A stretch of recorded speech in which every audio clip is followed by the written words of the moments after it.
Hello दोस्तों, मैं RP Singh.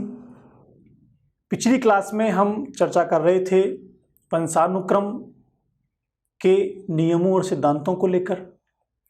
आज हम बात करेंगे बालक के विकास को प्रभावित करने वाले महत्वपूर्ण कारकों में से दूसरे कारक की।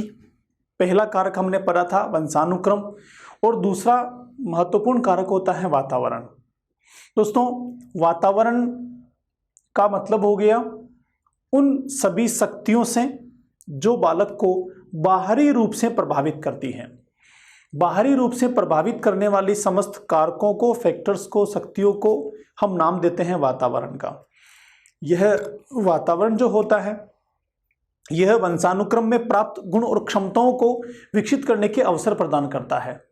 बालक में वंशानुक्रम में कितनी ही बहुत अच्छी क्षमताएं मिली हों, अगर उन सबको उचित वातावरण मिलता है तो यह एक अच्छे, संपूर्ण और सक्षम व्यक्तित्व के रूप में बालक विकसित हो जाता है। लेकिन अगर वातावरण उचित नहीं मिल पाता है तो वह वंशानुक्रम में प्राप्त जो क्षमताएं हैं, योग्यताएं हैं, दक्षताएं हैं या बहुत आगे तक लेके जाने की जो जन्मजात क्षमताएं बालक में हैं वो विकसित नहीं हो पाएंगी। इसलिए बहुत महत्वपूर्ण भूमिका होती है बालक के विकास में वातावरण की। उसके अतिरिक्त वंशानुक्रम जो है ये ऐसा फैक्टर है जो स्थिर होता है, इसको हम बदल नहीं सकते हैं। जिस बालक में जो है जैसा है वो रहेगा, हम उसमें कोई चेंजेस नहीं कर सकते हैं। लेकिन वातावरण ऐसा फैक्टर है जिसमें हम बदलाव कर सकते हैं, हम अपने हिसाब से वातावरण को बच्चे के अनुकूल बना सकते हैं।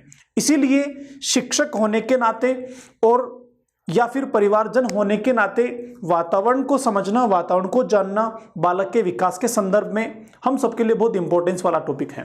तो जानते हैं पहले कि वातावरण क्या होता है, किस प्रकार यह मानव के विकास को प्रभावित करता है। दोस्तों, वातावरण को हम कहेंगे एनवायरमेंट और इसे नर्चर भी कहा जाता है। नर्चर का मतलब हो गया पालन पोषण करना, नर्चर हो गया पालन पोषण। तो पालन पोषण का मतलब हो गया कि एक बालक को जन्म लेने के पश्चात पालन पोषण करने से संबंधित या पालन पोषण करने जैसी संपूर्ण परिस्थितियां जो वंशानुक्रम के अतिरिक्त उसको बाहर से मिलती हैं उसे कहा जाता है नर्चर। तो बालक का नेचर और नर्चर दोनों मिलकर संपूर्ण व्यक्तित्व का निर्माण करते हैं। इसे ही हम वातावरण कहते हैं, यही एनवायरमेंट कहलाता है। दोस्तों, वातावरण का एक और दूसरा समानार्थी शब्द है पर्यावरण। पर्यावरण, अगर हम पर्यावरण की बात करें फ्रेंड्स, तो पर्यावरण दो शब्दों से मिलकर बनता है। एक पहला शब्द है परि प्लस दूसरा शब्द है आवरण। यहां पर अगर परि की बात करें तो परि का अर्थ हो गया हमारे चारों ओर, सराउंडिंग जो है हमारे चारों ओर को परि कह सकते हैं। और आवरण का अर्थ हो गया जो चारों ओर से घेरे हुए हैं। ठीक है, जो चारों ओर से घेरे हुए हैं या हमारे आसपास में जो वातावरण आवरण बना हुआ है। तो हम क्या कहेंगे, पर्यावरण का मतलब क्या हो गया, जो हमें हमारे चारों ओर से घेरे हुए हैं वह हमारा पर्यावरण कहलाता है, वह हमारा वातावरण कहलाता है। तो यहाँ पर पर्यावरण का मतलब क्या हो गया, बालक को छोटे से लेकर बड़े होने के दौरान जो उसके सराउंडिंग में आसपास से मिलता है उसे कहा जाता है उसका वातावरण या पर्यावरण। हम इसमें क्या क्या चीजें शामिल कर सकते हैं, इस वातावरण या पर्यावरण में उसका भौतिक वातावरण हो गया, क्या हो गया उसमें, उसका भौतिक वातावरण हो गया। भौतिक के अलावा बालक को मिलने वाला बाहर से सामाजिक वातावरण हो गया जो समाज के माध्यम से मिलता है। उसके अतिरिक्त उसको बाहर से मिलने वाला सांस्कृतिक वातावरण हो गया, कल्चर के रूप में जो बालक को मिलता है। इन सबके साथ साथ हम पर्यावरण या वातावरण में किसको जोड़ सकते हैं, उसके परिवार के परिवेश को जोड़ सकते हैं, उसके विद्यालय में उसे मिलने वाले परिवेश को भी हम वातावरण कह सकते हैं। इसके अतिरिक्त उसके जो दोस्त हैं, उसके मित्र मंडली हैं या उसकी संगत हैं, वो सब भी उसको बाहर से मिलने वाले वातावरण में शामिल की जाती हैं। तो दोस्तों, वातावरण का मतलब हो गया एक बालक के जीवन प्रारंभ करने से लेकर परिपक्व होने तक वंशानुक्रम के अतिरिक्त वो सभी कारक, वो सभी फैक्टर जो किसी भी रूप में उसके विकास को प्रभावित करते हैं या उसके विकास से संबंध रखते हैं, उन सबको समग्र रूप से वातावरण कहा जा सकता है। तो वातावरण हो गया जो हमें हमारे चारों ओर से घिरे हुए होता है। उसमें क्या क्या है जिसने चारों ओर से घेरे रखा है? ये भौतिक वातावरण है जिसने घेरा हुआ है। सामाजिक वातावरण है, जिस समाज में हम रह रहे हैं, बालक बड़ा हो रहा है, वो उसके चारों तरफ बना हुआ है। सांस्कृतिक वातावरण है, संस्कृति उसको लगातार प्रभावित करती रहती है। ये सब किस रूप में है? परिवार के रूप में हो सकते हैं, विद्यालय के रूप में हो सकते हैं, दोस्त और मित्र मंडली के रूप में हो सकते हैं। इन सब के अतिरिक्त वो सारे के सारे कारक, छोटे छोटे कारक जो वंशानुक्रम के अतिरिक्त होते हैं, उन सबको वातावरण कहा जा सकता है। रोस महोदय ने कहा है कि वातावरण वह बाहरी शक्ति है जो हमें किसी भी रूप में प्रभावित करती है। बाहरी शक्ति क्यों कहा है? बाहरी शक्ति इसीलिए कहा है दोस्तों कि वातावरण हमें बाहर से मिलता है, इसलिए बाहरी शक्ति, और इसको बाहरी इसलिए कहा है कि ये बाहर से प्राप्त होता है। इसके साथ दूसरी शक्ति कौन सी? आंतरिक शक्ति जो अंदर से मिलती हैं, जिसे वंशानुक्रम कहा जाता है। तो वंशानुक्रम आंतरिक शक्ति होती है जो बालक के विकास को प्रभावित करती है, तथा वातावरण बाहरी शक्ति होती है जो बालक के विकास को प्रभावित करती है। दोस्तों, वातावरण की अगर हम बात करें फ्रेंड्स, तो वातावरण जो है वो दो प्रकार का होता है। वातावरण को दो प्रकार का माना जा सकता है।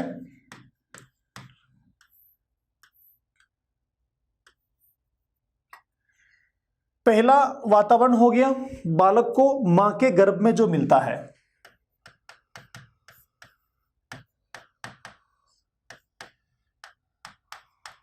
पहला वातावरण हो गया मां के गर्भ में जो बालक 9 महीने तक अपने आप को विकसित करता है। यह 9 माह में मिलने वाला वातावरण बालक का आंतरिक वातावरण होता है। इसको आंतरिक वातावरण भी कहा जाता है। आंतरिक वातावरण, इस आंतरिक वातावरण में क्या होता है? मां के द्वारा बालक को सभी प्रकार की वातावरण उपलब्ध करवाया जाता है। जैसे मान लीजिए बाहर ठंडा वातावरण है, तो माँ के बॉडी में इस तरह का एबिलिटीज होती हैं कि बालक को उतनी ही ठंडक पहुंच पाती है जितनी वह सहन कर सकता है। बाहर कितना भी ज़्यादा टेम्परेचर हो, कितनी ही गर्मी में उसकी माँ हो, तो बॉडी के द्वारा इतनी ही गर्मी अंदर बालक तक पहुंचाई जाती है जितनी वह सहन कर सकता है। जितनी गर्मी हम स्वस्थ व्यक्ति प्राणी सहन कर सकते हैं, अगर उतना टेम्परेचर बच्चे को मिल जाए तो वह जीवित ही नहीं रह पाए। जितनी ठंडक बर्फीले प्रदेशों में कितनी ठंडक होती है, उतनी ठंड अगर बच्चे तक पहुंच जाए माँ के गर्भ में तो बच्चा जीवित ही नहीं रह सकता है। तो ये समस्त वातावरण, जिसको हम बाहरी भौतिक वातावरण भी कह सकते हैं, यह वातावरण जो भौतिक वातावरण है ये माँ के गर्भ में ही बच्चे को लगातार प्रभावित करता रहता है। माँ उसको उसके हिसाब से बना के उपलब्ध करवाती है। माँ के गर्भ में भी बालक का पोषण होता है, वहाँ भी उसका नर्चर जो है, नर्चर फैक्टर वहाँ भी काम करता है। माँ के द्वारा वह भोजन प्राप्त करता है। तो ये माँ के गर्भ में मिलने वाला आंतरिक वातावरण जो उसको गर्भावस्था के दौरान 9 माह में मिलता है। दूसरा जो होता है दोस्तों वो होता है बाहरी वातावरण, जिसको हम बाह्य वातावरण कह सकते हैं। और ये जो बाह्य वातावरण होता है ये बालक को मिलता है जन्म के पश्चात। जन्म के पश्चात, जन्म लेने के बाद बालक माँ के गर्भ से बाहरी दुनिया में आता है और उसको बाहर का वातावरण मिलता है, जहाँ पर उसको भौतिक, सामाजिक, सांस्कृतिक, परिवार के रूप में, विद्यालय के रूप में, दोस्तों के रूप में और भी किसी भी रूप में यहाँ उसको ये सब मिलता है। तो ये जो बाहरी वातावरण होता है जन्म लेने के बाद अपना प्रभाव दिखाना शुरू करता है और आंतरिक वातावरण गर्भावस्था में ही अपना प्रभाव दिखाना शुरू कर देते हैं। तो यूँ कहेंगे कि दोनों मिलकर जो वातावरण पहलू बनाते हैं ये बालक के विकास को बहुत ज़्यादा तय करते हैं और बालक के विकास में महत्वपूर्ण भूमिका निभाते हैं। महत्वपूर्ण मैं क्यों कर रहा हूं दोस्तों? क्योंकि यह स्थिर कारक नहीं है, इसको बदला जा सकता है, इसमें चेंजेस हो सकते हैं। देखो कैसे, जैसे मान लीजिए माँ के गर्भ की बात करें, बाहर बहुत ज़्यादा ठंड पड़ रही है और माँ चाहती हैं कि बच्चे को ठंड का एहसास नहीं हो, तो वहाँ उसके पास विकल्प हैं। वो गर्म कपड़े इस्तेमाल कर सकती हैं, हीटर यूज़ कर सकती हैं, बंद जगह में अपने आप को रख सकती हैं। तो बाहर का प्रभाव उसने कंट्रोल कर दिया, ठंड का प्रभाव बच्चे तक नहीं पहुँच पा रहा है। बहुत तेज गर्मी बाहर वातावरण में है, भौतिक वातावरण में है, तो कई सारे संसाधन आज हमारे पास में है, कूलर है, पंखा है, एसी है और भी कई विकल्प हैं जिसके द्वारा हम इस गर्मी के बाहर के वातावरण के प्रभाव को कम कर सकते हैं। ऐसे ही जन्म लेने के प्रभाव की बात करें तो जन्म लेने के पश्चात हॉस्पिटल में कई इस तरह की फैसिलिटीज होती हैं जहां पर बालक को एक निश्चित टेम्परेचर पर रखा जा सकता है। जब तक उसका शरीर बाहर के टेम्परेचर के अनुसार बाहर के टेम्परेचर को सहन करने लायक नहीं बन जाता तब तक उसको वैसे रखा जा सकता है। तो ये जो प्रभाव होते हैं वातावरणीय, ये ऐसे प्रभाव होते हैं जिन्हें हम मैनेज कर सकते हैं, बदल सकते हैं, स्थिर नहीं होते हैं। जबकि हमने पीछे जो वंशानुक्रम के प्रभाव पढ़े थे, वंशानुक्रम स्थिर होता है, उसे बदला जाना संभव नहीं होता है दोस्तों। तो इस प्रकार वातावरण एक बालक के जीवन प्रारंभ करने से लेकर उसके विकसित होने तक लगातार उसके व्यक्तित्व में बहुत महत्वपूर्ण भूमिका निभाता है। यह वातावरण बालक के विकास में भूमिका जो निभाता है, यह भूमिका प्राथमिक है कि द्वितीयक है, या वंशानुक्रम ज्यादा महत्व रखता है कि वातावरण ज्यादा महत्व रखता है, इसको लेके बड़ा कंट्रोवर्सी है। लेकिन हम अगर शिक्षक होने के नाते या परिवारजन होने के नाते दोनों को अध्ययन करते हैं तो हमारे लिए ज़्यादा इंपॉर्टेंस रखता है दोस्तों वातावरण, क्योंकि हम इसको बच्चे के विकास के अनुरूप बना सकते हैं। तो बालक के विकास में बहुत महत्वपूर्ण भूमिका निभाने वाला कारक हो गया उसका वातावरण। ये जो वातावरण होता है दोस्तों, ये बालक के सभी आयामों को प्रभावित करता है। सभी आयाम से मतलब बालक की शारीरिक संरचना को, शारीरिक रंग को, रूप को, आकार को भी प्रभावित करता है। इसके साथ साथ बालक की आंतरिक क्षमताएं जो हैं, उसमें उसकी मानसिक क्षमता है, बौद्धिक क्षमता है, सोचने विचारने की क्षमताएं हैं, संवेग हैं, इन सारी चीज़ों को भी बाहरी वातावरण प्रभावित करता है। कई बार देखा गया है कि एक बार एक सर्वे आया था 1971 में, इंडिया में जो सिविल सर्विसेज में जिन बच्चों का सिलेक्शन हुआ था उसमें आधे से ज़्यादा या लगभग आधे बच्चे सामान्य परिवारों के थे, ग्रामीण परिवेश से बिलोंग करते थे, और उन बच्चों ने देश की सबसे बड़ी परीक्षा को पास किया था। इसका मतलब उनमें जो वंशानुक्रम था वो सामान्य माता पिता वाला था, सामान्य था, लेकिन उनको जो वातावरण मिला वो इस तरह का वातावरण मिला कि वो इस चीज़ को कर पाए। तो बालक वंशानुक्रम की भूमिका तो उसमें होती है, लेकिन उस वंशानुक्रम में जो गुण होते हैं, जो विशेषताएं होती हैं, उन्हें अगर उचित वातावरण मिल जाता है तो वो उसी के अनुसार आगे विकसित हो जाती है फ्रेंड्स। तो एक बार वातावरण को फिर से डिटेल से समझते हैं पीपीटी के माध्यम से। वातावरण या पोषण, एनवायरमेंट और नर्चर, बच्चे को चारों तरफ से घेरने और प्रभावित करने वाली हर चीज, जिसमें परिवार है,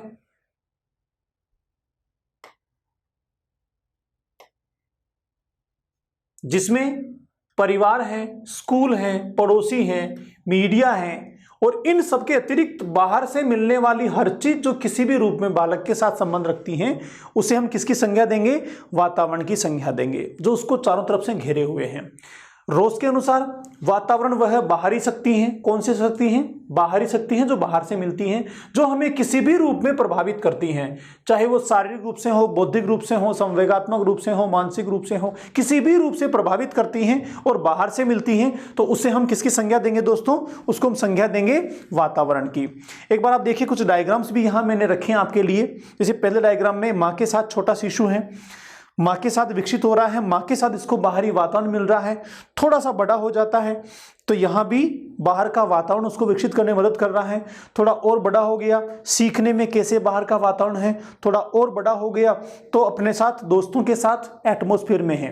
तो यहाँ जो इसको बाहर से मिल रहा है, दोनों तीनों प्रकार का वातावरण है। यहाँ पर भौतिक वातावरण भी उसको मिल रहा है, पारिवारिक, सामाजिक, सांस्कृतिक या फिर पोषण के रूप में ये सब वातावरण उसको मिल रहा है, जो उसके विकास के लिए महत्वपूर्ण भूमिका रखता है या फिर उसके विकास को नए आयाम देता है। एक और परिभाषा समझते हैं वातावरण को लेकर, जो है दोस्तों डगलस व हॉलैंड की। क्या कहते हैं डगलस व हॉलैंड? वातावरण शब्द का प्रयोग उन सब बाहरी शक्तियों, कौन सी शक्तियां? बाहरी शक्तियां तथा प्रभाव और दशाओं का सामूहिक रूप से वर्णन करने के लिए किया जाता है, जो जीवित प्राणियों के जीवन, स्वभाव, बुद्धि, विकास और परिपक्वता पर प्रभाव डालते हैं। दोस्तों देखिए, वातावरण के शब्द में किस किस को शामिल किया है डगलस और हॉलैंड ने? उन सब बाहरी शक्तियों को, उसके अलावा उन सारे प्रभावों को और दशाओं को, सिचुएशंस को, जो समूह के रूप में बालक को बाहर से मिलते हैं। ये अलग अलग नहीं होते हैं। जब बालक एक परिस्थिति में है तो वहां बाहरी शक्तियां, उनके प्रभाव, उससे संबंधित दशाएं और ये सब समूह के रूप में बालक को प्रभावित करते हैं, जो किन किन आयामों में, किन किन क्षेत्रों में प्रभाव डालते हैं। उनका प्रभाव होता है जीवित प्राणियों के जीवन से, प्राणियों के जीवन के साथ उनका स्वभाव, उनकी बुद्धि, उनका विकास और परिपक्वता पर प्रभाव डालने वाली वो सारी बाहरी शक्तियां, उनका प्रभाव, वो दशाएं जो बाहर से बालक को मिलती हैं जन्म लेने के पश्चात, उन्हें डगलस और हॉलैंड ने किसकी संज्ञा दी है दोस्तों? उन्होंने कहा है वह वातावरण है। आगे बात करें, वातावरण दो प्रकार का होता है। रिसेंटली मैंने बताया आंतरिक वातावरण जो मां के गर्भ में बच्चे को मिलता है, दूसरा बाह्य वातावरण जो जन्म लेने के बाद बच्चे को प्राप्त होता है। यहां पे आप चित्र में देख पा रहे हैं, देखो यहां मां के गर्भ में एक शिशु है जो मां के द्वारा आंतरिक वातावरण प्राप्त कर रहा है। इस प्रकार से एक इमेज जो मां के गर्भ में बच्चे की होती है, यही बच्चा जब जन्म लेता है तो बाहरी वातावरण में आ जाता है और बाहरी वातावरण में उसका लालन पालन और पोषण होने लगता है, जो नर्चर के रूप में काम करता है।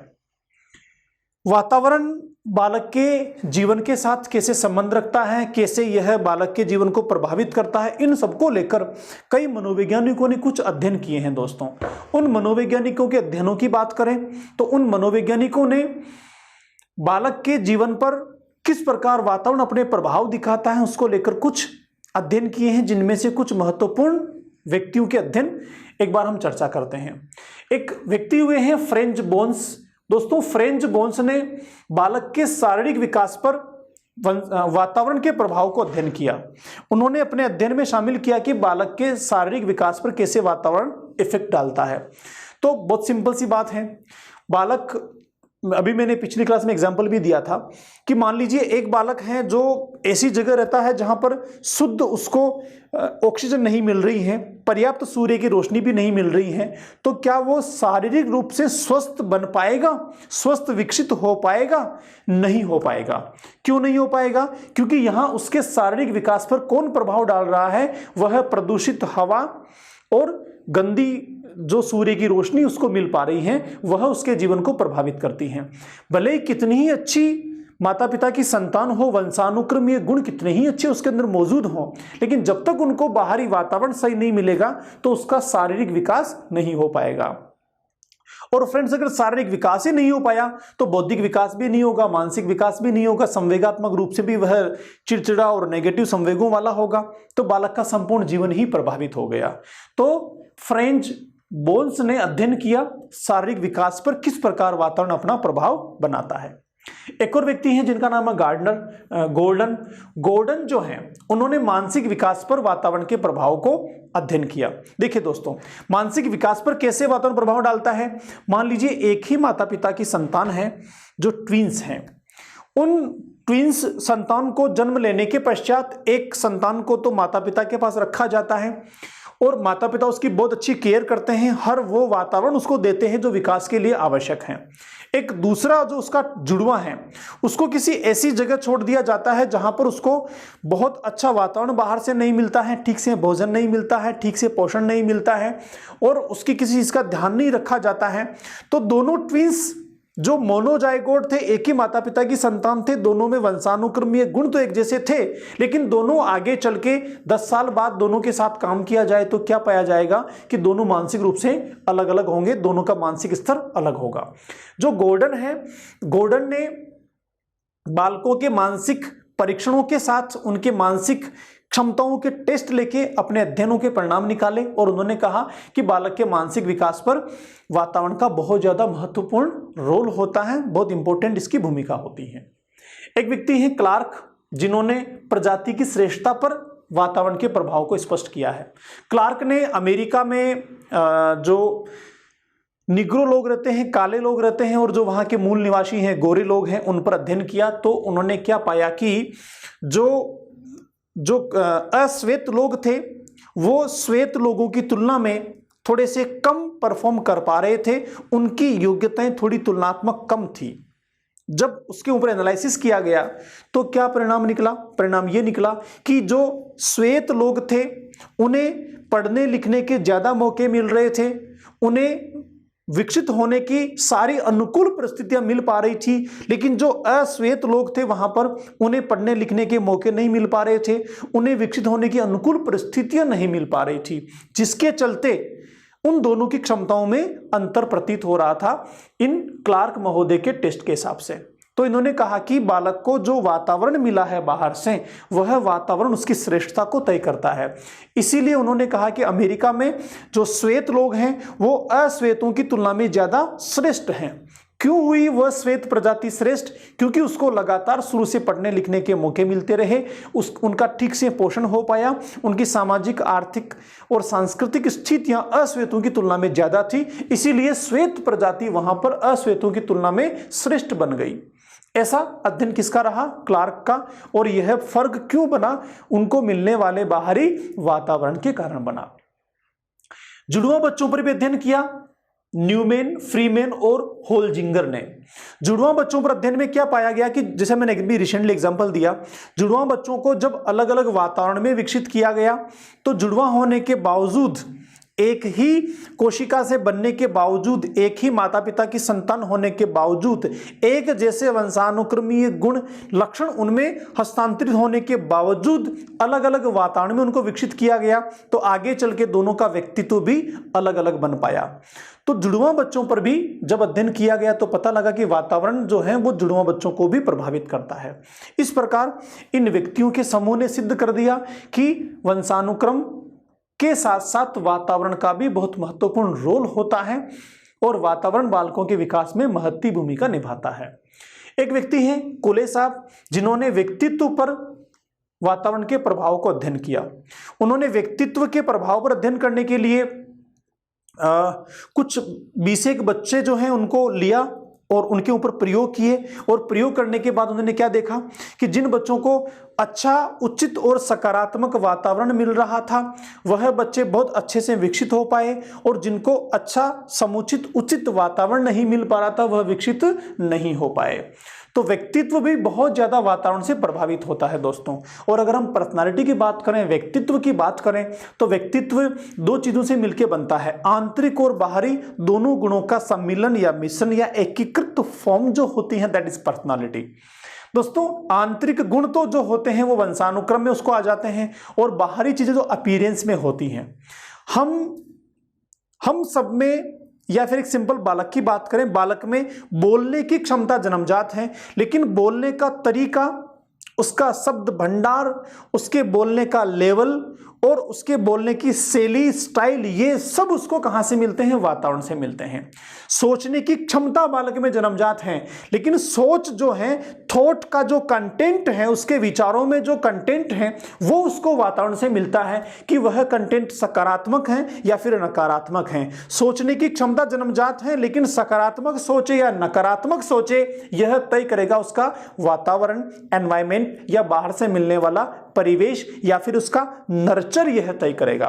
तो व्यक्तित्व का निर्माण जिन आंतरिक क्षमताओं से, गुणों से, विशेषताओं से होता है वह निर्मित की जाती हैं, बनाई जाती हैं, और यह बालक के व्यक्तित्व को निर्धारित करती हैं। ऐसा कुले महोदय ने व्यक्तित्व के ऊपर वातावरण के प्रभाव का अध्ययन करते हुए स्पष्ट किया। दोस्तों आगे बात करें अनाथ बालकों पर।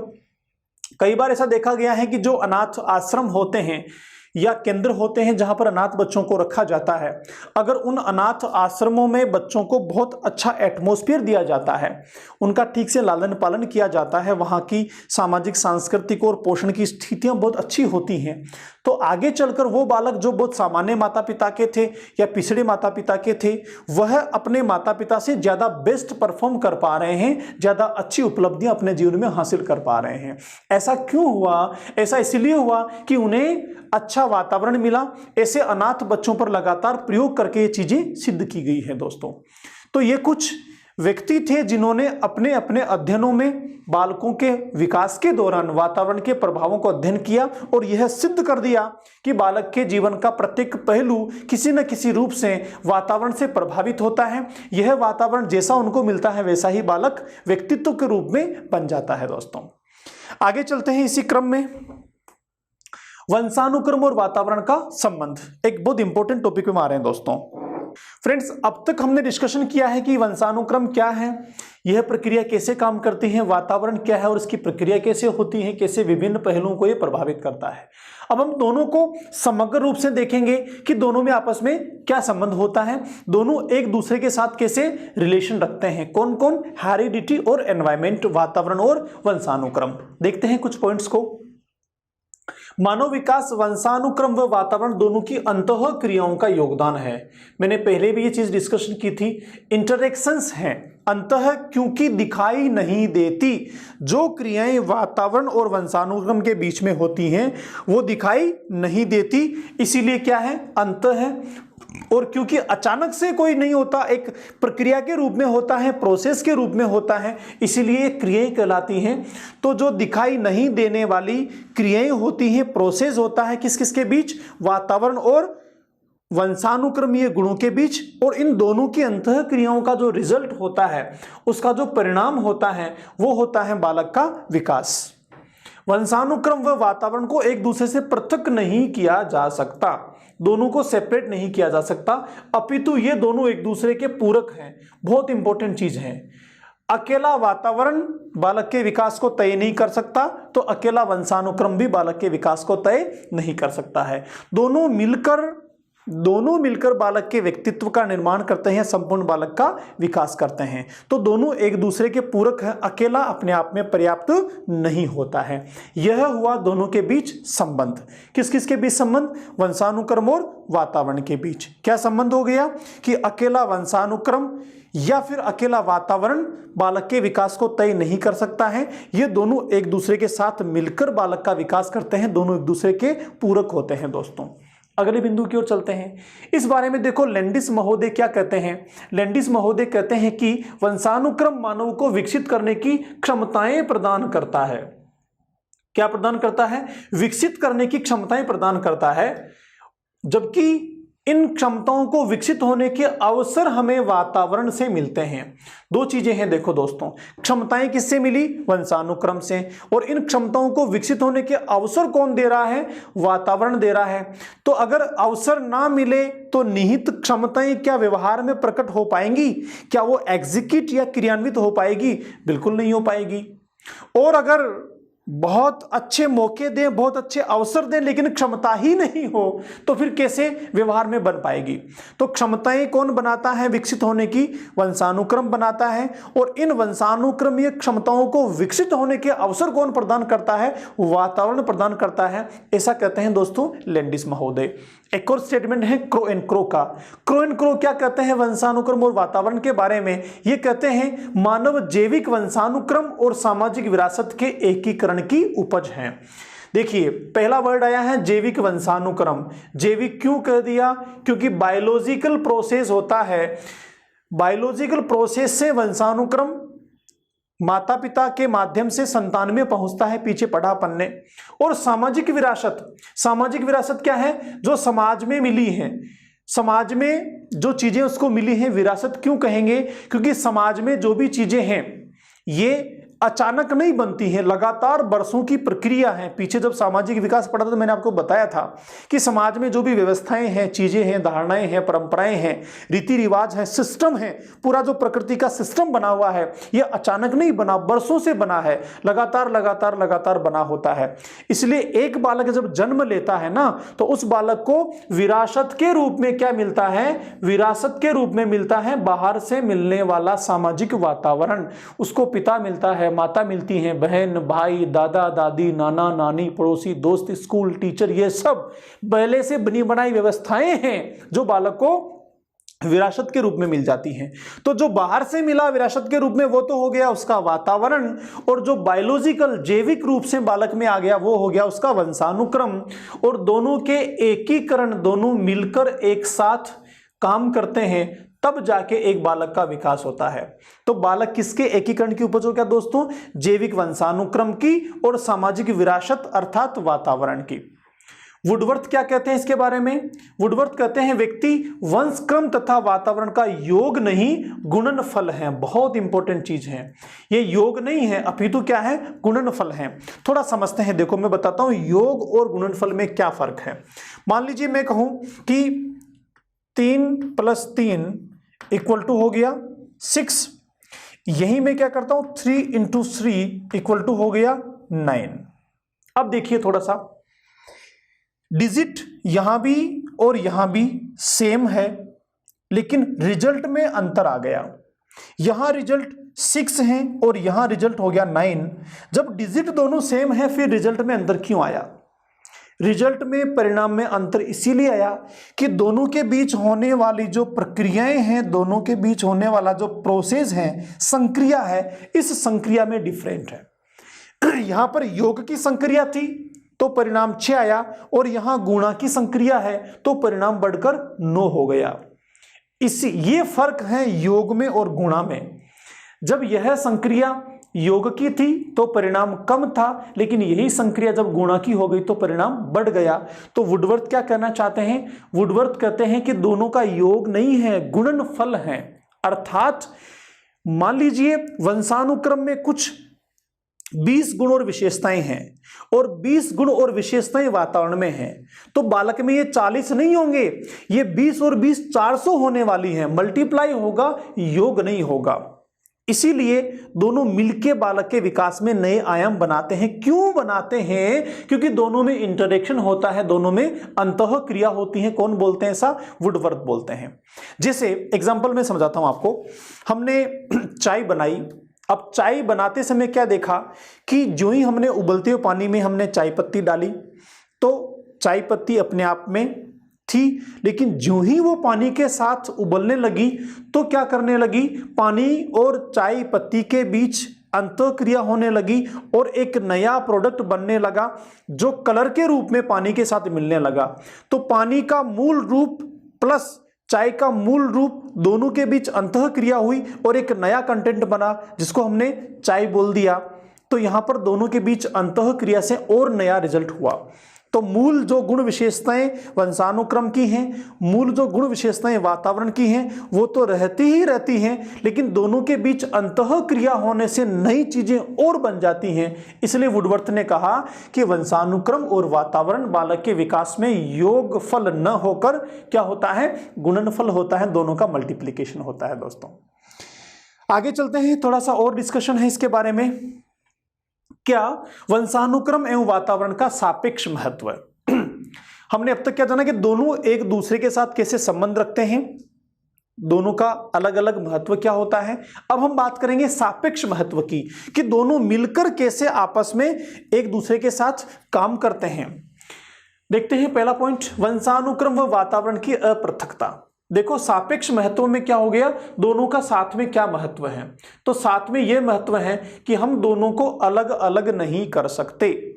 एक बालक का अध्ययन करते हैं और उस बालक में हम ये देखें कि साहब ये 20 गुण तो इसमें वंशानुक्रम वाले हैं और ये अमुक 20 वातावरण वाले हैं, और ये जो बाकी बचे हैं ये आइडेंटिफाई नहीं हो पा रहे हैं। ऐसा हम नहीं कर सकते हैं, क्लैरिटी नहीं होती है। क्यों नहीं होती है दोस्तों? कि बालक में जो गुण और विशेषताएं बनी है ये वातावरण और वंशानुक्रम की अंतःक्रिया है, दोनों के इंटरेक्शन का रिजल्ट होता है। इसीलिए इनको अलग अलग किया जाना संभव नहीं होता है। किसी भी बालक में या बालक के विकास में से वातावरण को अलग कर दें और वंशानुक्रम को अलग कर दें, ऐसा संभव नहीं होता है। यह इन दोनों का सापेक्ष महत्व हो गया। क्या? कि दोनों को अलग अलग किया जाना संभव नहीं होता है। ये इनका पहला सापेक्ष महत्व हो गया। किस किसका फ्रेंड्स? वंशानुक्रम और वातावरण का। दूसरा बिंदु, वंशानुक्रम व वातावरण का समान महत्व होता है। बहुत इंपॉर्टेंट चीज है। वैज्ञानिक और मनोवैज्ञानिक लंबे समय से इस उलझन में हैं, अध्ययन करते रहे हैं। एक समूह मानता है कि वंशानुक्रम की भूमिका ज्यादा होती है बालक के विकास में, तो एक समूह मानता है कि वातावरण की भूमिका ज्यादा होती है। लेकिन सबसे बड़े समूह ये मानते हैं कि ना वंशानुक्रम और ना वातावरण, दोनों की ही भूमिका महत्व समान होता है। भाई वातावरण कितना ही अच्छा दो, अगर वंशानुक्रम में क्षमताएं नहीं है तो बालक कैसे विकसित होगा?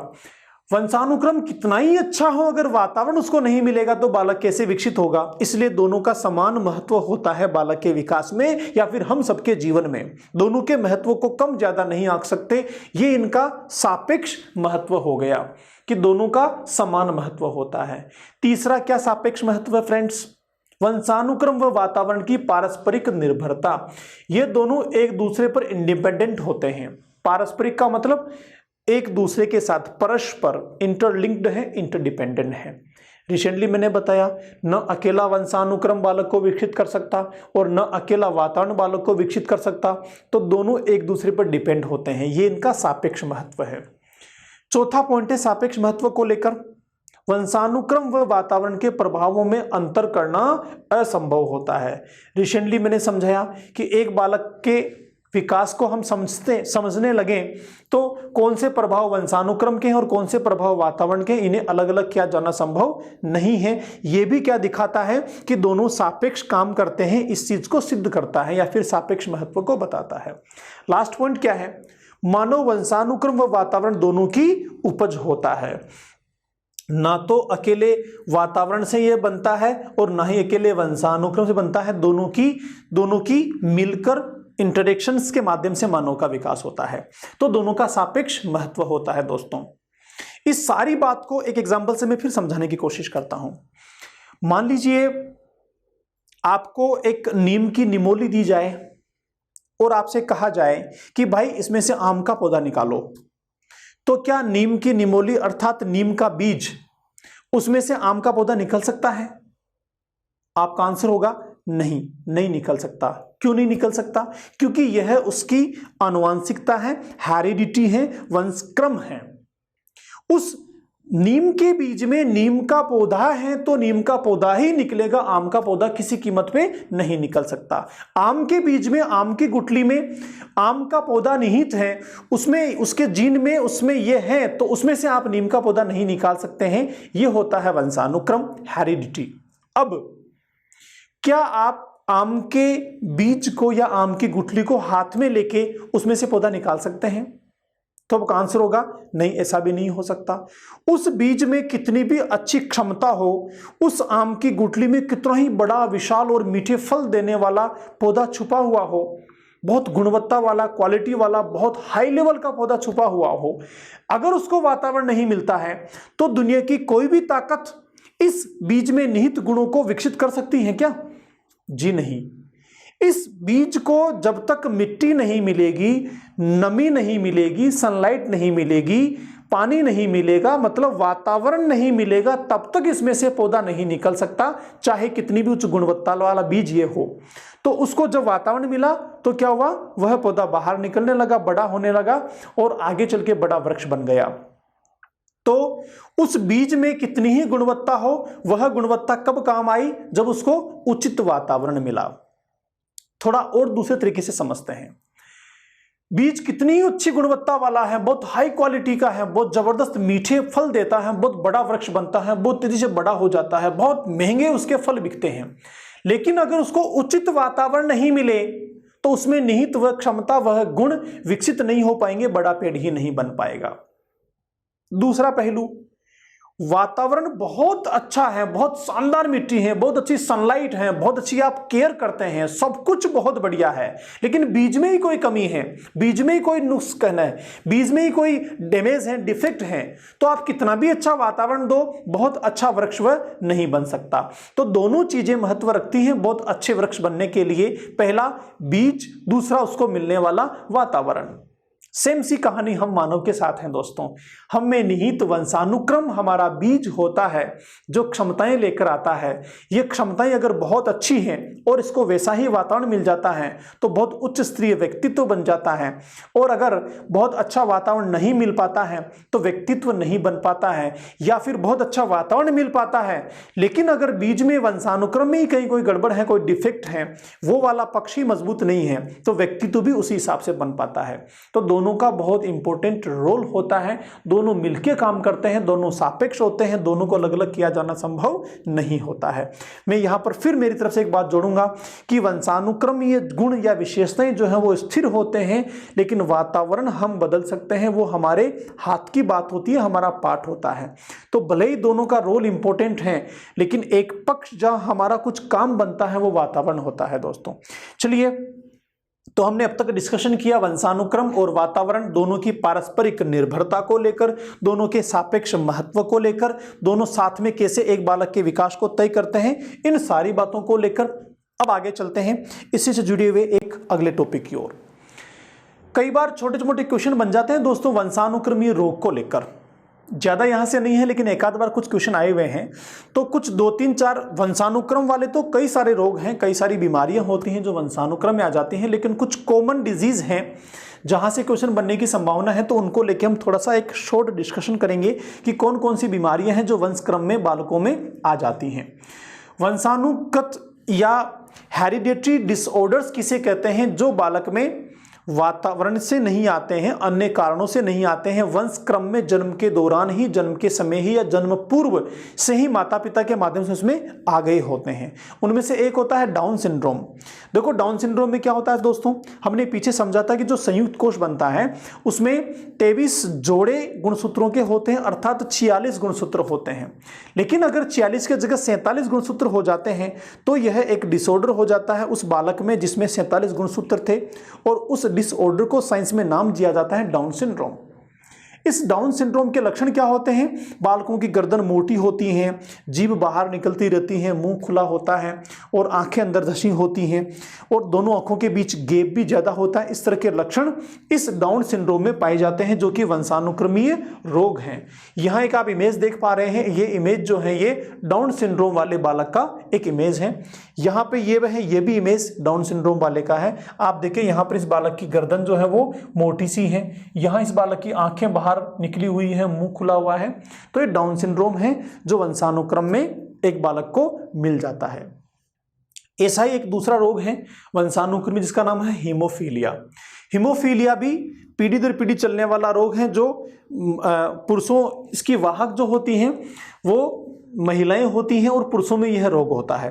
तो पुरुषों में पाए जाने वाला हीमोफीलिया जो रोग होता है, इसका इफेक्ट क्या होता है, इसके प्रभाव क्या होते हैं, इसके चलते ब्लड का थक्का नहीं जम पाता है, तो कहीं चोट लग जाती है, कटफट हो जाता है, तो ब्लड निकलता रहता है लगातार, थक्का नहीं बनता है। यह प्रॉब्लम होती है हीमोफीलिया की। आप एक इमेज देख पा रहे हैं, यहाँ पर हीमोफीलिया दिखाने की कोशिश की गई है।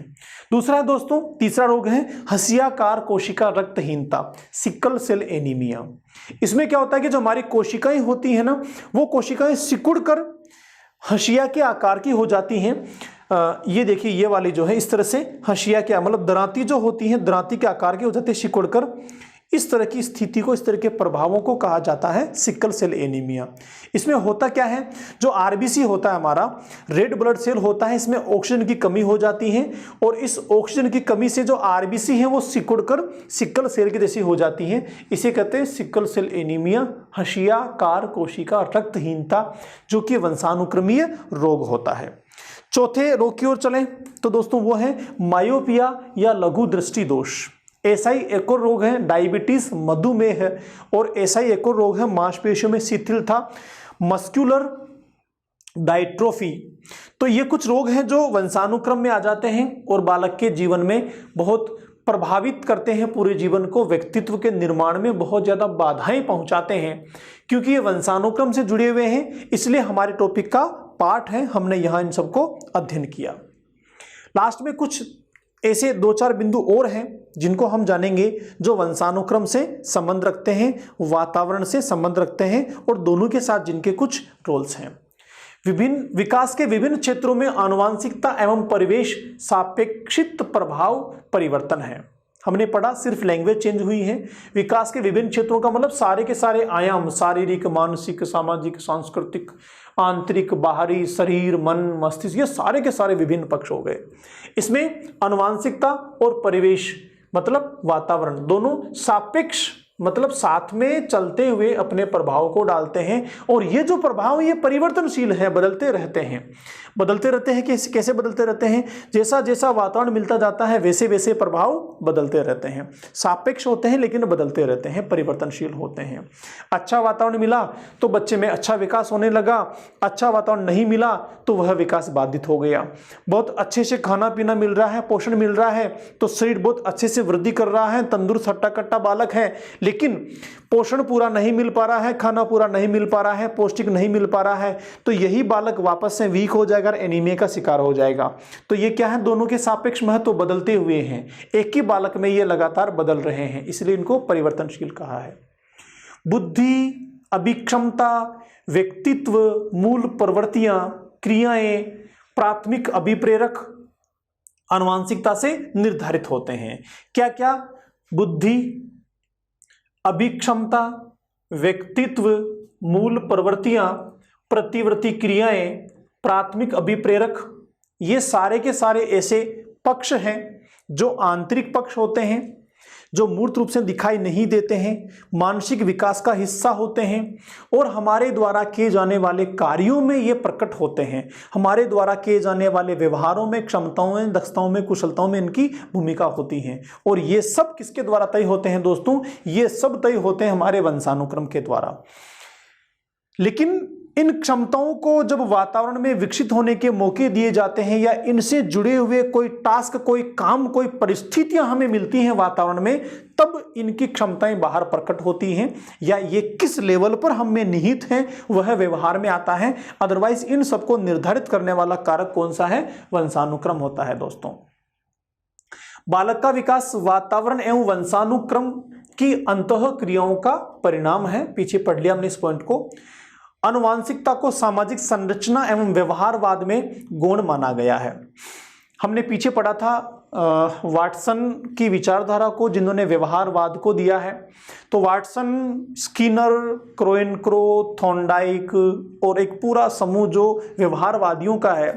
व्यवहारवादी ये मानते हैं कि बालक को हम जैसा वातावरण देंगे वैसा ही बालक बन जाएगा, वैसा ही बालक का विकास हो जाएगा। तो दोनों फैक्टर्स जो हैं, वंशानुक्रम और वातावरण, इसमें से व्यवहारवादी विचारधारा के जो लोग हैं वो वातावरण को प्रमुख मानते हैं और वंशानुक्रम को गौण मानते हैं। इसको चल के वाटसन ने लिखा भी अपनी पुस्तक में कि मुझे एक बालक दो, मैं उसे जो चाहे वो बना सकता हूं। लेकिन वर्तमान परिप्रेक्ष्य में यह बात सार्थक नहीं है। वर्तमान परिप्रेक्ष्य में जो आधुनिक अवधारणा है बालक की, वो ये कहती है कि वंशानुक्रम ही सब कुछ नहीं होता, वातावरण भी सब कुछ नहीं होता। बालक दोनों से इंटरेक्शन करने के परिणाम स्वरूप बनता है, उसका व्यक्तित्व दोनों के माध्यम से बनता है। विकास का उद्देश्य वंशागत संभाव्य क्षमता का विकास करना होता है। तो विकास किसे कहेंगे हम? विकास किस ओर जाता है? वंशागत संभावनाएं जो होती हैं, बहुत इंपॉर्टेंट चीज है। वंशागत संभाव्य क्षमता जो है उनको विकास करना होता है। मतलब एक बालक जो हमारे पास आया है स्कूल में, उसमें निहित बुद्धि जो पहले से हैं, उसमें निहित रुचियां जो पहले से हैं, उसमें निहित मूल प्रवृत्तियां जो पहले से हैं। हमें तीन चीज को लेकर मैं समझा रहा हूं, हमें इन तीनों के साथ कोई काम करने की आवश्यकता नहीं है। न इन्हें बढ़ाना हमारे हाथ में है, न इन्हें घटाना हमारे हाथ में है। क्यों नहीं है? क्योंकि ये क्या है? ये वंशागत संभाव्य क्षमताएं हैं जो उसमें निहित हैं जन्म के साथ। अब हम क्या करेंगे? बालक में निहित रुचियों को पता करेंगे और उनका विकास करेंगे। बालक में निहित मूल प्रवृत्तियों का पता करेंगे और उनका विकास करेंगे। बालक में निहित बुद्धि किस लेवल की है, किस तरह की है, किस प्रकृति की है, उसका पता करेंगे और उसका विकास करेंगे। तो ये विकास सही मायने में विकास कहलाता है, या फिर विकास होता ही यही है असल में। इसके अतिरिक्त कोई काम होता है तो वो वास्तविक रूप से विकास नहीं होता, वो तो उसको रटवाना हो गया जो टेम्परेरी होता है, आगे चल के वह काम नहीं करता है। वास्तविक रूप से, वास्तविक मायनों में सिखाने का मतलब क्या है? वास्तविक विकास का मतलब क्या है? कि जो क्षमताएं बालक में निहित हैं, जो संभावनाएं बालक में निहित हैं, जो वंशानुक्रम में बालक में आ गई हैं, हम उन्हें विकसित होने के मौके दें। बहुत सिंपल सी बात है। रिसेंटली मैंने कहा कि आप नीम के बीज में से आम का पौधा नहीं निकाल सकते, आम के बीज से नीम का पौधा नहीं निकाल सकते। क्यों? क्योंकि वो उनमें वंशागत निहित क्षमताएं हैं। ऐसे ही जो बालक हमारे पास में आया है, हम उसको आम से नीम नहीं बनाए, नीम से आम नहीं बनाए, ये हमारे हाथ में नहीं, ऐसी कोशिश भी नहीं करें। मछली पानी में तैरती है, उसको तैरने दो भाई, उड़ने के लिए मत बोलो। पक्षी आकाश में उड़ता है, उसको उड़ने दो, उसको पानी में तैरने के लिए मत बोलो। अगर ऐसा हम करते हैं तो सही मायने में मछली का पानी के साथ हमें विकास करना चाहिए, पक्षी का आकाश में उड़ने के साथ विकास करना चाहिए। उनकी मूल प्रवृत्ति को बदलने की आवश्यकता नहीं है, क्योंकि वो बदल ही नहीं सकती है। अल्टीमेटली यही थीम हमें समझनी है इस वंशानुक्रम और वातावरण के रोल को लेकर, उस भूमिका को लेकर। तो मैं फिर रिपीट करता हूं, मैंने कई बार बोला है, मैं फिर मेरी बात को दोहराता हूं कि बालक को आइडेंटिफाई कीजिए, उसमें किस प्रकार की बुद्धि है, कैसी रुचियां हैं, कैसी मूल प्रवृत्तियां हैं, क्या उसमें इनेट पावर्स हैं, कैसा उसका नेचर है, उसको पहले आइडेंटिफाई कीजिए और उसके बाद उसको विकसित होने के अवसर दीजिए। सही मायने में यही विकास है और सही मायने में यही एक शिक्षक का हमारा दायित्व होता है दोस्तों। तो हमारा ये सेशन बाइंड अप होता है। हमने इस सेशन में लगातार क्या समझा कि वंशानुक्रम और वातावरण दोनों मिलकर कैसे बालक के विकास को तय करते हैं, दोनों की भूमिका क्या होती है और इसका शैक्षिक महत्व भी क्या होता है। तो मिलते हैं अगले सेशन में, जहां हम फिर से ऐसे कुछ पॉइंट्स को लेकर बात करेंगे जो बालक के विकास से जुड़े हुए हैं और जिनको अब तक हमने कहीं डिस्कशन तो किया है, लेकिन मुख्य रूप से उन्हें और अलग से डिस्कशन करने की आवश्यकता है। तो मिलते हैं अगली क्लास में, तब तक के लिए नमस्कार।